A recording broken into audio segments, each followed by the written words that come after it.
যখন কাঁদবে তখন আপনি বলছেন জ্বর কাঁদছে না কেন, যখন কাঁদবে তখন দেখবেন।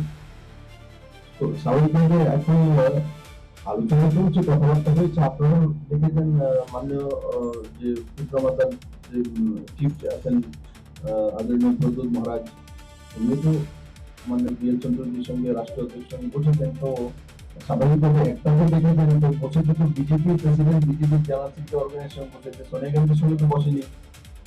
তো একটা জায়গা তো পরিষ্কার হয়ে গেছেন আপনারা, পরিষ্কার করতে পেরেছি তো।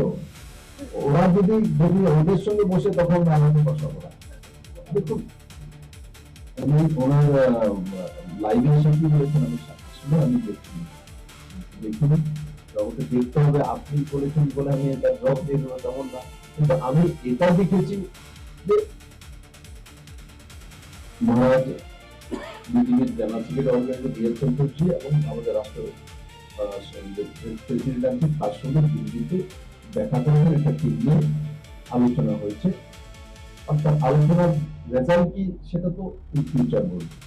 দেখুন ওখানে মহারাজ বলেছে, আমি তো বলিনি, মহারাজকে কথাটা জিজ্ঞেস করলাম, মহারাজ আমি যদি আমি মহারাজের পার্টি করি না, মহারাজের সঙ্গে আমার ব্যক্তিগত একটা যেমন আপনার সঙ্গে একটা বন্ধুত্ব সম্পর্ক আছে, ওদের সঙ্গে আছে এমন সম্পর্ক, সেই কারণে আপনি প্রথম কি করবেন, তার জন্য কি লিখবেন এটা আমি চিন্তা করতে পারবো না। এবং আমার কিন্তু আমার নাম হলে কিন্তু লিখে দিয়েছে ফল এটা ফল থেকে গভর্নমেন্ট সাইড গভর্নমেন্টের একটা পার্লামেন্টের না আর স্ট্যাটিস্টিক্যাল ডিপার্টমেন্টের, আমি দেখি মনে মনে লিখি